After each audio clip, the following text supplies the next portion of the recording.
Welcome back to another episode of CCW Insider, where we talk about the matches and stories of wrestling's last territory, Coastal Championship Wrestling.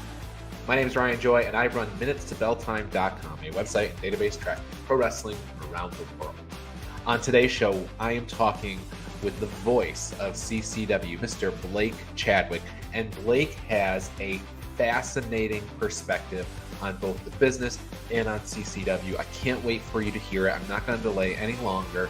Here's my interview with Mr. Blake Chadwick. I am talking with the voice of Coastal Championship Wrestling, Mr. Blake Chadwick. Blake, welcome to the show. I'm really excited to have you on as the voice of CCW. It's great. Thank you for having me, Ryan. It's been a pleasure watching these each and every week on the CCW YouTube channel. You're doing a great job with them. And when I got the call to be on this week, I ran right to it. I'm very excited. Well, let's not waste any time here. What I want to know right off the bat is, how did you get involved with CCW?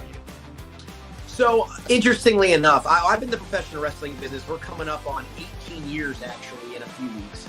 But it was back in, I believe, 2007, I reached out to CCW for the first time. I was actually at a TNA house show down in Miami, in Coral Gables, the University of Miami, one of the first TNA house shows at the time. I think the main event was Booker T and Samoa Joe. And I went out to my car, and there was a flyer on it advertising an upcoming local wrestling event with one half of Phi Delta Slam, I think it was Bruno, taking on Dustin Rhodes in a cage match. And I said to myself, at this point, I had been involved in the business for a couple of years, primarily in the state of Virginia.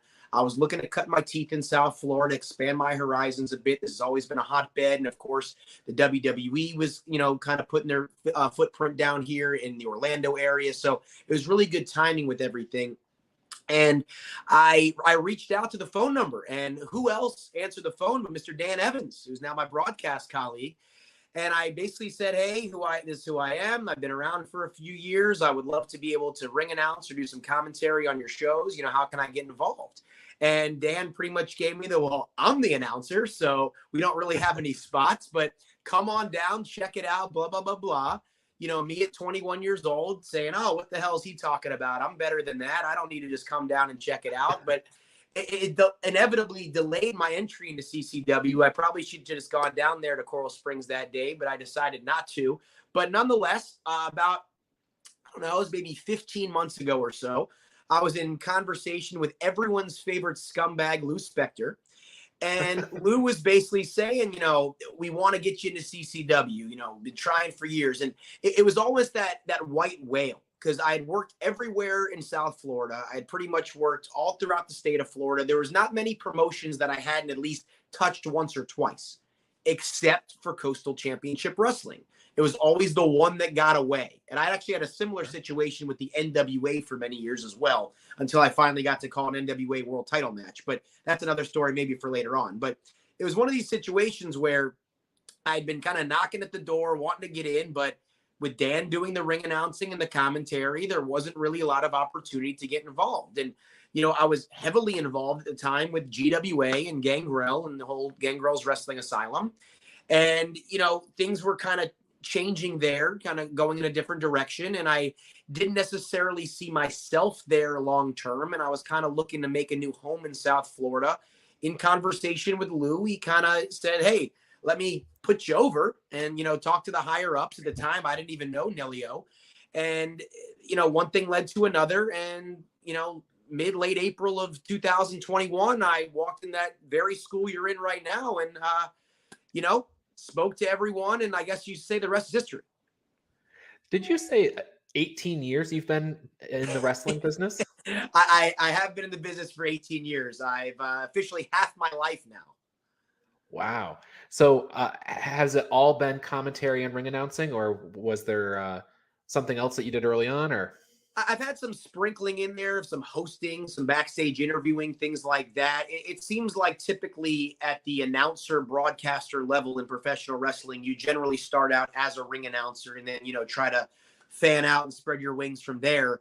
When I broke in back in 2004, there wasn't really a YouTube. There wasn't really a means to broadcast shows. A lot of companies did not necessarily even record their shows. If they did, they typically went to DVD. A lot of people listening are probably like, what's a DVD even?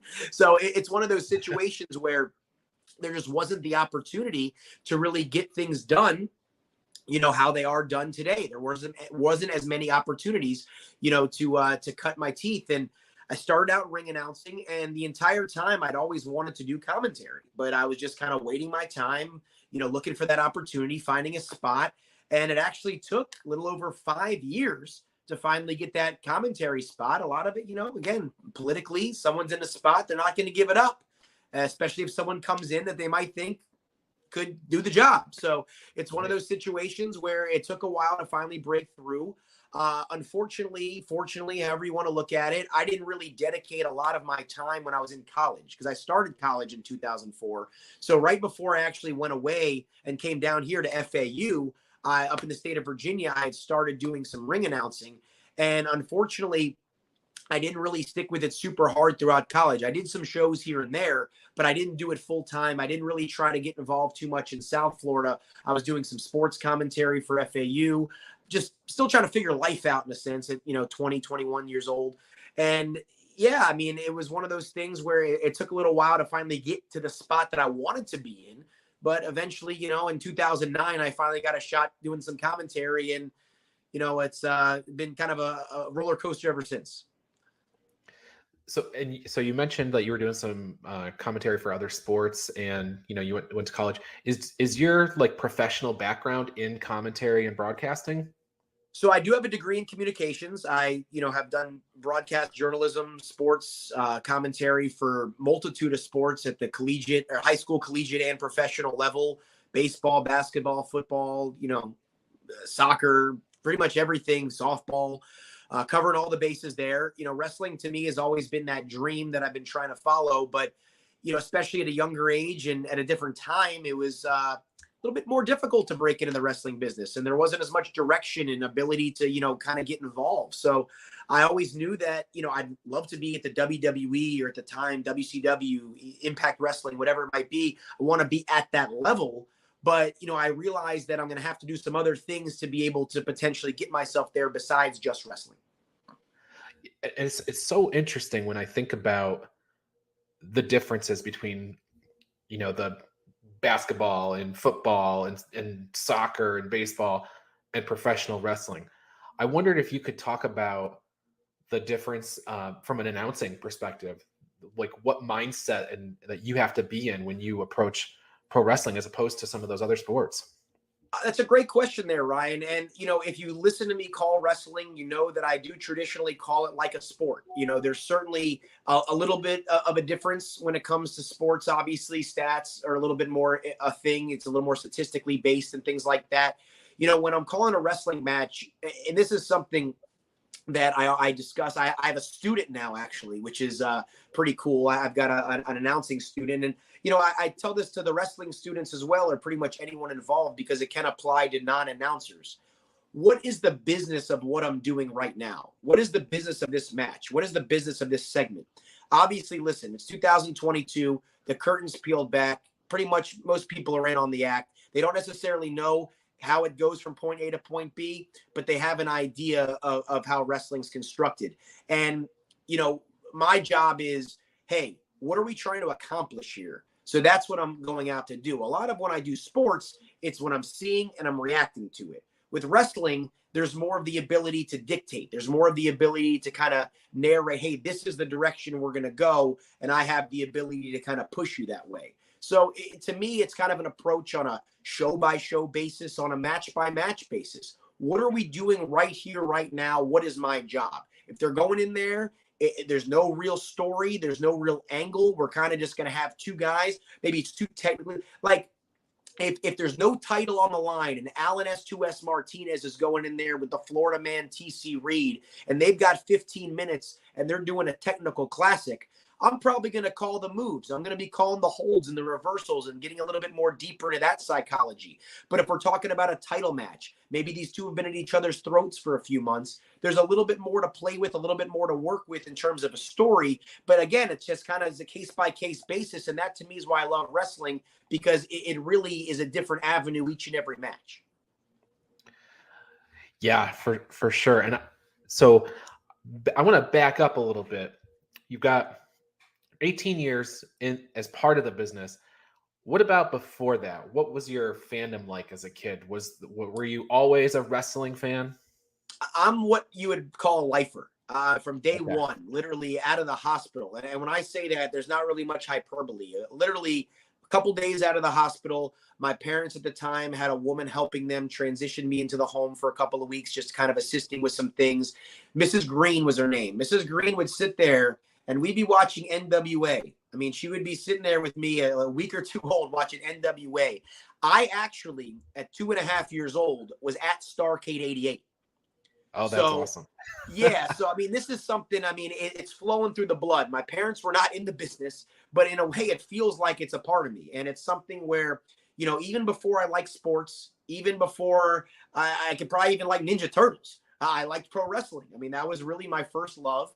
And, being in the heart of the NWA territory, I grew up, born and raised in Norfolk, Virginia. That's right there in the heart of the Mid-Atlantic. I'm sure a lot of people have heard of the Scope, famously, of course, with the Raw Nitro DX situation back in '98. And of course, several World War III pay-per-views in addition to others.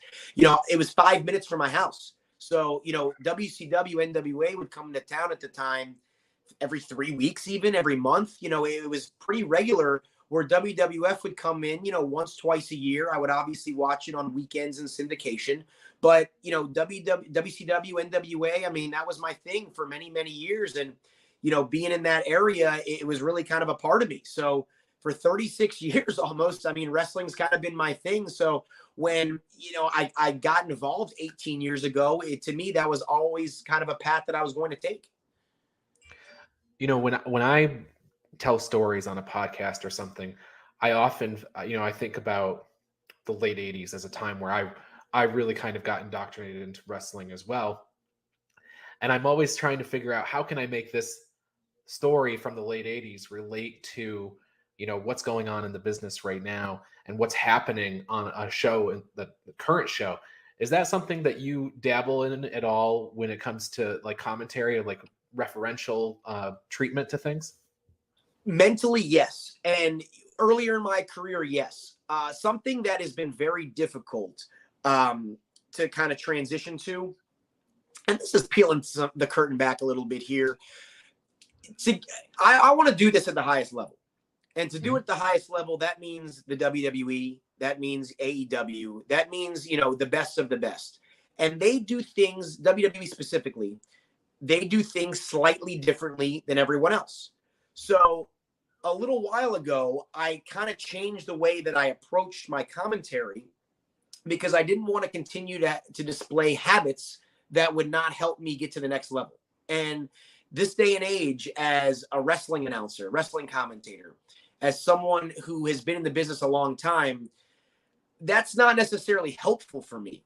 They look for new blood. They look for people coming from outside realms, outside avenues, not someone who's a quote unquote lifer. People like me don't really get a lot of opportunities, this day and age. So when I'm working, I'm trying to do it in a fashion that I can weave things in. I can utilize things that still I think are important that might not necessarily be utilized at that level.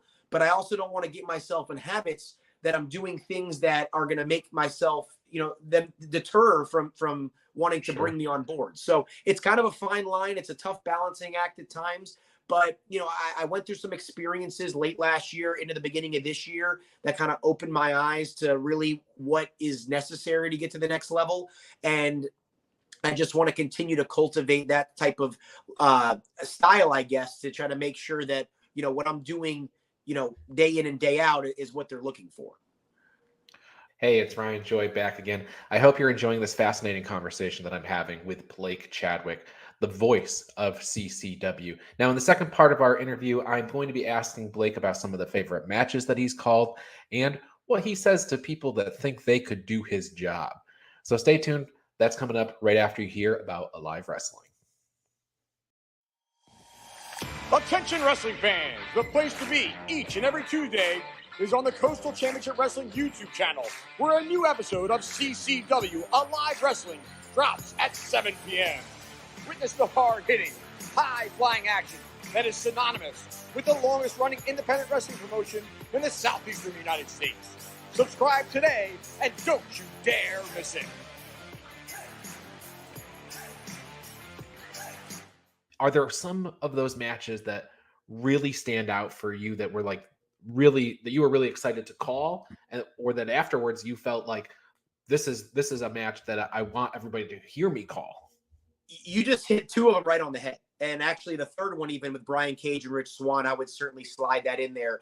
CCW is so active and so busy, and I'm so blessed to be able to be a part of this company that has so much content, because in the 14 months or whatever that I've been involved with CCW, I think I've called nearly 250 matches. And that's me still missing several shows. So that shows you how much really content CCW is putting out there, unlike any other independent company. I mean, really no one is putting content out on the level of CCW, with the exception of your major companies on national TV. So with that, I'm very much, grateful for those opportunities that I've been afforded. You hit on Jacob Fatu and Gangrel, both matches in Port St. Lucie, of course, part one back in February. And then now, part two, which recently has been released on our YouTube channel, which came down at St. Lucie Showdown 2 back in April. That match right there, I mean, for my money, certainly one of the better ones of 2022, certainly one of the best in my tenure in CCW. Gangrel's a personal friend of mine. We go back about 7 years. We're very close. And seeing him over the last year or so struggle through some injuries, it's been very difficult, because he's obviously not a rookie. So he's been around a long time. And to have those kinds of injuries where potentially you have to go under the knife, then you start after thinking about your future. And I was certainly feeling for the Vampire Warrior, but he's undergone some treatments. He's certainly been rehabbing and things like that. And that match he had with Jacob in April really showed a renewed sense of life in Gangrel. And to me, you go back about 25 years, a little bit less, those late 90s, those Stone Cold Steve Austin Attitude Era main event brawls that we become accustomed to, that main event style that Stone Cold sort of cultivated. To me, you saw a blueprint of that in April with Jacob Fatu and Gangrel. They brawled all over the arena. They used every type of weapon, and it all made sense. I mean, everything was tremendous, and it was just a really, really great match. And then, Ryan, another match you had mentioned there, Marina Tucker and Kylan King, a build up to about 4 months to that cage match there. Several confrontations. Of course, Kylan winning the title back in January at Bash of the Brew. Then, of course, their interactions in Port St. Lucie and all throughout Ocala. A lot of interaction between them. Marina has been at the top of the queen of the mountain, if you will, here in CCW. The mother effing king comes in fresh off of AEW TV, ready for a collision course there. And for my money, I mean, I've called several cage matches. It's certainly in the conversation for one of the better cage matches I've called. But Ryan, when it comes to women's wrestling, I'd say the only match that I have called that even comes close to this match and would also be in the conversation, it was about 4 years ago. It was Taya Valkyrie and Penelope Ford. They did a street fight between the two of them, and they went all out. That was up in Winston-Salem, North Carolina. That's the only match to me on the women's side that even comes close. Marina Tucker, very bright future in this business. And for the last year or so, I called Kylan King the 2021 breakout star, not just in CCW, not just in Florida, not even just the Southeast. I think the entire United States when it comes to the women's side. She's building on that here in 2022. And to me, that division's hers to lose. So those two matches really stand out to me. And the best part about it, I mean, you're talking about, especially from the women's side, kind of two, homegrown talents in a way, as Kylan's made a home down here in CCW. Marina's been the women's champion and a cornerstone of this division for quite some time. So it's great to see this kind of talent cultivated locally here and be able to carry it out on a bigger stage. And, the other thing is that both of these women that we're talking about have had opportunities, Kylan most recently NWA, Marina Tucker is going to be on WOW. So what that's doing is it's bringing the eyeballs right back to that match that we just talked about, that cage match. So very, very interesting and fun how they're getting pulled into those promotions, and then the eyeballs go right back to CCW. Yeah, absolutely. I mean, listen, a match like that, a cage match in front of 500-600 screaming fans, bloodshed, it's going to go viral. People are going to see that. They're going to hear about it.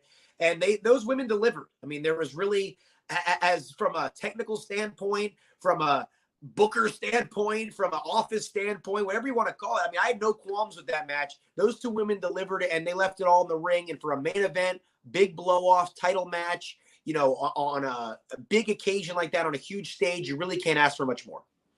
No, absolutely. You a few minutes ago, you kind of slid it in there, kind of teased it. The NWA title match. Tell me about this. That's a big deal, especially for you, somebody growing up in NWA territory. Absolutely. And the coolest part was I got to do it in Winston-Salem, North Carolina on Thanksgiving weekend. Like, to me, there's Oh nothing wow. more traditional NWA wheelhouse than that. And it was at the time as Nick Aldis, fresh off of regaining the title from Cody Rhodes back in late 2018. And he went one-on-one with Jake Hager. And it was an incredible bout there. They went about 20, 25 minutes. It lived up to the hype. I mean, from a fan perspective, I didn't necessarily think Jake Hager was winning the NWA World title. But just like any classic NWA World Heavyweight title match, they delivered, and they went out there, and there were moments in time where you thought, hey, Hager might steal this one. Hager might, walk out. He's an All-American. He has that pedigree of someone that can really be at that level. So it was really a great match to see. And, it was something I'd been chomping at the bit for years and years and years, not even working with an NWA affiliate. I mean, I was knocking on the door. I mean, just to be able to be a part of that lineage. And there's, I was with a company, Ring Warriors. I don't know if you've heard of them. They were on international TV. We also had a run for about 3 months in 2018 into 2019 on WGN. So it was on a national level. It was a pretty big company. We did our filming out in Las Vegas. NWA was affiliated at one time with the Ring Warriors. The show before I joined the company, they broke the affiliation. And there was another situation back in 2014. There was an NWA up in the Tampa area, NWA FUW, Florida Underground Wrestling. I had an opportunity to work there. Wonderful promoter, Dante Brown. Still does some managing throughout the state sometimes. Dante, great guy. I was about to work there, and then basically because this is one of those situations where, it might be a little too behind the scenes, but, it's a long time ago. And it was a situation where Ring Warriors, recently breaking their affiliation with the NWA, was a little bitter about it, didn't want their voice working with another NWA. I was young in the business at the time. I had not really gotten many big breaks other than Ring Warriors. So I decided to, not gamble, I guess, and just say, all right, fine, I won't work the show. But another situation where I was about to do something NWA related, and then I got pulled right back. Yeah. So, when you think about all of the legendary play-by-play men, they all have their things that they say, right? JR says slobber knocker and wacky as a pet coon, and Gordon Soley says so long from the Sunshine State. Joey Styles says, oh my God. Are there any Blake Chadwick isms that we should be all listening for? That's a great question. I'd like to think that if you listen to multiple of my matches, I mean, there's different situations where I say and do things that I've never really heard others do before in those situations where, I can kind of brand it my own. I guess from a ring announcing perspective, I do have a little bit of my, I guess, my own, main event kind of introduction that I do, that I try to brand and, infuse some different talents there. I do, like I said, I have different things that I say for different situations that I guess are kind of signature Blake Chadwick things. I don't necessarily have like a signature catchphrase. I mean, maybe I do and I just don't realize it, but I guess, it's something where I've always been of the thought process, and, maybe it's a little detrimental. It could be a little dated. I'm not sure. If I go out there and just do my job, I'm going to get over. I'm going to be, seen in a positive light. I'm going to get respect from my peers. People are going to want to book me. I'm going to be looked at as, as good. So I guess it's one of those things where I've never gone out of my way to try to make anything about me. But, I'm sure if you listen, you could probably say, hey, that's like a Blake branded phrase type thing. And, you're probably right. But that's just not really the mentality I have. Maybe at some point that's something that shifts a little bit. But, I've gotten this far that way. So I'm probably just going to stick to my guns. Yeah, we'll probably get, letters. These are the things that Blake says every week. I hope our listeners out there pay enough attention to the matches and can brand me. There you go. Yep. So, when I think of, I think that like a lot of wrestling fans probably look at pro wrestling commentary and they're like, I could do that. That's something that, I could definitely all the time. do. I bet it does. And I wonder, what do you say to those people? Because here you are, somebody who's been practicing it for so long, degree in communications. What do you say? Do you, and because I imagine part of you doesn't want to discourage, but at the same time, you want to like put your feet on the ground. This is my area. Yeah, it's one of those situations where I kind of want to talk out of this side and I kind of want to talk out of this side. Right. It's, I guess in a way, it's kind of like, okay, then do it. Then you go Yeah. do it. Because a lot of times I have people, and like I was saying earlier on, I am working with someone now, a bit of a student. His name's JP. He actually comes to the CCW school. He's been to a couple of shows. That's how I met him, through CCW. And JP has shown enough to me that he really wants it, to where I'm actually going to give him my time and work with him. But I've had several people over the years, oh, I want to do it, I want to get involved, blah, blah, blah, blah, blah. But I think once they start having to put a little bit of work in and realize this is what actually is involved. It's not just, hey, clothesline, arm drag, suplex. It's not just that. So I think once people realize, connecting the dots, hey, I got to get from point A to point B in, a seamless fashion, and calling sure, maybe calling a 5-minute match isn't that difficult, but try calling a 20-minute match. Try a 30-minute match. Do it solo, without gaps, with filling in story, being able to carry that. It's not easy. And I remember, we're approaching the 10-year anniversary next month. To me, for a long time, what I considered to be my pinnacle match, it was a gentleman by the name of Victor Griff, Diamond Victor Griff in Virginia, against Paul London. We obviously all know Paul London, former WWE Tag Team Champion, in a ladder match. And they went 35 minutes, and I was solo. And this was this was 2012. So we're talking me, couple years into the business. I'm 26 years old. I'm not nearly where I am now. I mean, if you go watch the match, you're going to be like, who's that? Because I sound way different, but it's one of those situations where that to me was a real test. And once I got through that and I said, you know what, there's not much I probably can't do if I can get through that the way I got through it. And at the time I was dealing with a lot of personal stuff too, obviously nothing for this show, but my mind wasn't clear. It was in a situation where I had to basically take on this big load and, hopefully still execute. But a lot of people, they think it's easy because, you can't necessarily do a suplex in your living room on the couch, but you could call a match and, you could think it sounds okay, but, are you teasing the main event later? Are you plugging in the sponsor ad? Are you taking us to break at the right time? There's a lot involved there, and that's on the TV level, forgetting just the indie level. So, there's a lot of variables that people don't consider. And yes, at 36 years old, I'm sure my body feels much better than a wrestler at 36 years old.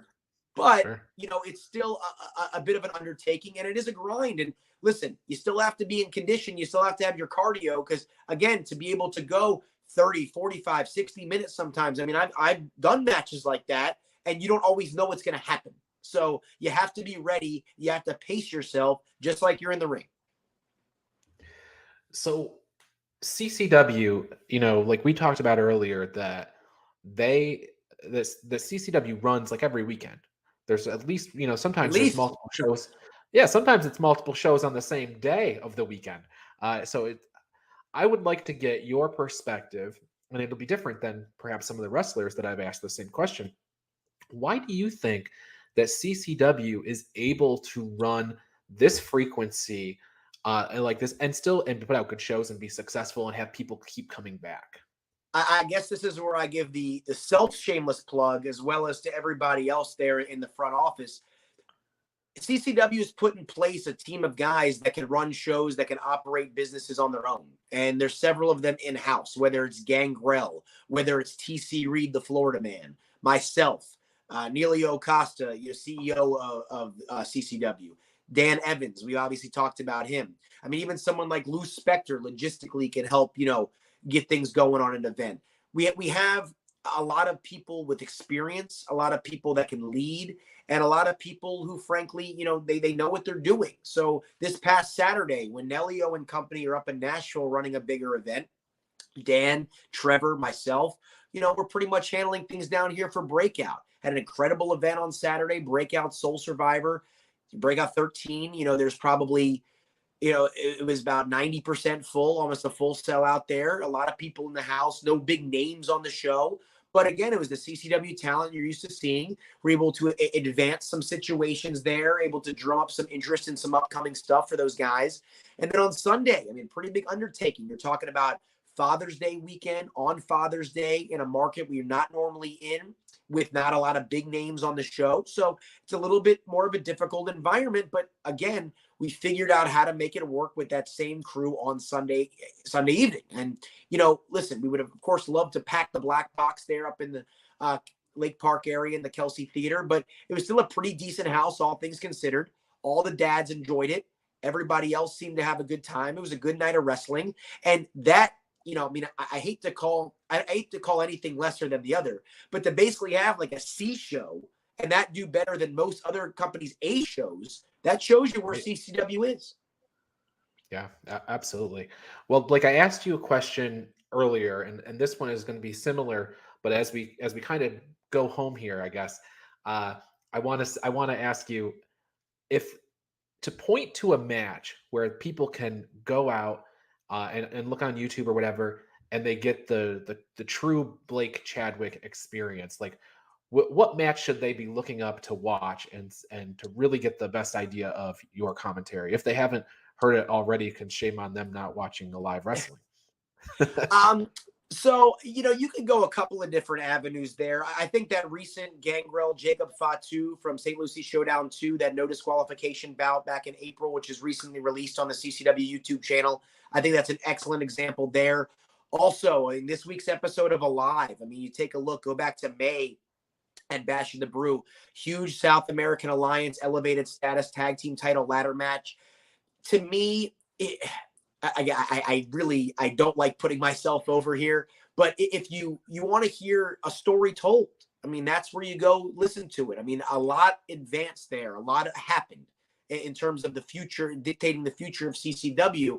And, you have to understand the moments. A moment like that does not call for body slams and does not call for arm drags. The moment like that calls for, let me tell you what's happening right now, because this is major shakeup here with the company. So I think those are good matches to kind of get an example of, a little bit more of a physical match and then a little bit more of a story match. Even the Bus, Big English back at St. Lucie Showdown 2 getting married.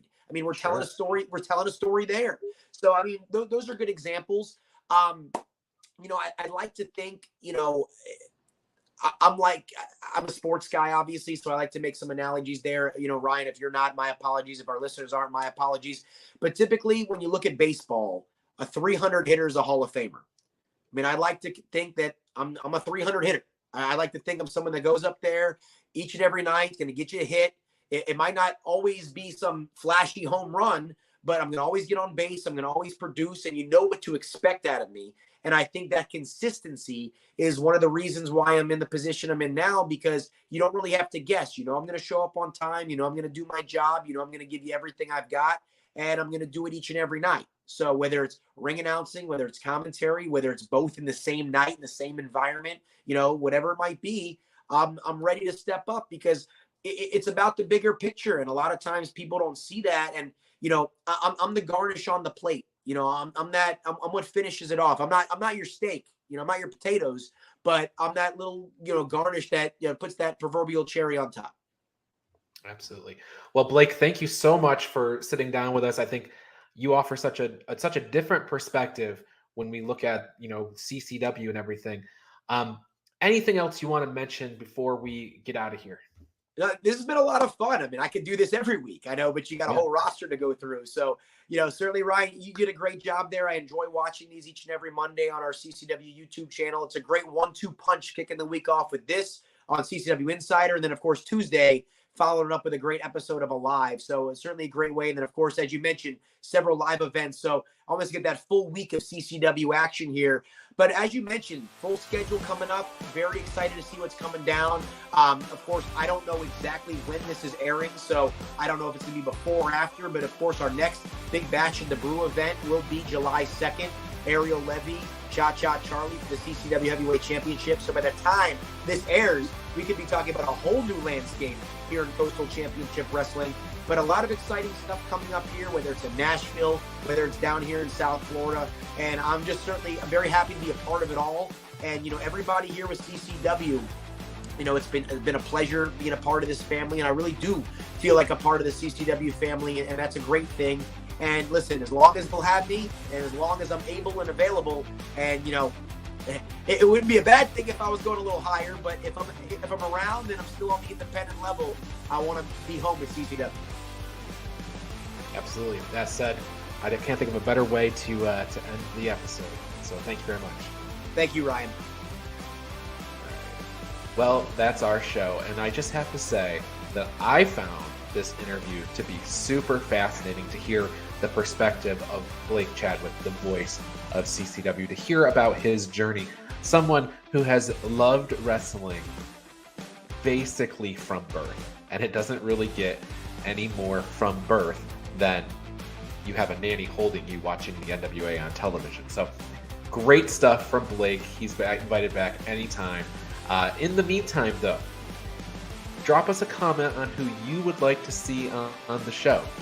Follow Minutes to Bell Time on Facebook and Twitter, and of course, Coastal Championship Wrestling on Facebook and Twitter as well. And watch a live wrestling every Tuesday at 7 p.m. We'll see you next week with another episode of CCW Insider. You have been watching CCW Insider, produced by Minutes to Bell Time in association with Coastal Championship Wrestling.